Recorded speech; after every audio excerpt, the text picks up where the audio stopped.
मुंबई महापालिकेसाठी आता उमेदवारांची प्रचाराची शेवटचा टप्पा सुरू झालेला आहे। सर्वच उमेदवार वाजत गाजत प्रत्येक दारोदारी प्रचार करू लागलेले आहेत। आपण आहोत लालबागमध्ये आपल्या सर्वांनाच कल्पना आहे मराठमोळा संपूर्ण विभाग आणि या मराठमोळा विभागामध्ये आपण पाहत असाल पारंपरिक संपूर्ण प्रचार जो आहे तो सुरू आहे उमेदवारांचा। शिवसेना उद्धव बाळासाहेब ठाकरे पक्षाचे उमेदवार किरण तावडे हे प्रत्येक घरोघरी जाऊन आपला प्रचार जो आहे तो करताना आपल्याला पाहायला मिळतात। तुम्ही प्रत्येकाच्या घरी जातायत आणि तुम्हाला चांगला प्रतिसाद देखील इथे मिळताना पाहतोय।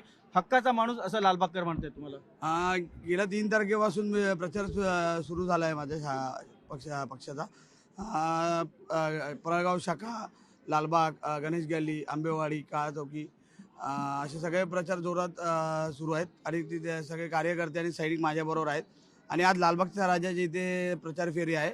तिथे आमचे सचिव सुधीर भाऊ साळवी राहतात आणि जोरदारात खूप मोठ्या प्रमाणात गर्दी दिसत आहे मागे आणि प्रचार फेरी एकदम मोठ्या दणक्यामध्ये चालू आहे। लालबागकरांना काय आश्वासित करतात तुम्ही नगरसेवक झाला तर काय बदल तुम्ही तुमच्या वॉर्डामध्ये घडवून आणणार? त्यांचे प्रश्न जे असतील ते सगळे जनते प्रश्नासाठी सभागृहात मांडणार आणि त्या समस्येतून त्यांना बाहेर काढणार। उदाहरणार्थ आरोग्यविषय म्हणजे मी ज्या विभागात प्रभागात आहे ते केम हॉस्पिटल आहे, टाटा वाडिया म्हणजे चिवडी विधानसभेमध्ये, तर त्यांचे प्रश्न खूप तिथे आहेत आणि रिडेव्हलपमेंट बाबतीतले प्रश्न पण सोडवायचे प्रयत्न करेन।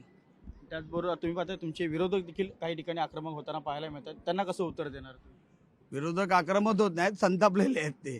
तर त्यांचं काय होणार, शेवटी गद्दार हा गद्दार असतो आणि त्याला गाडायला मी तर आहे, माझ्याबरोबर असंख्य सैनिक आहेत आणि गाडणार म्हणजे गाडणारच। आपण पाहतो की विजय जो आहे त्याचा विश्वास आहे ते व्यक्त करताना आपल्याला पाहायला मिळतात। व्हिडिओ जर्नलिस्ट हर्षद गोरखासह उदय जाधव, न्यूज 18 मुंबई।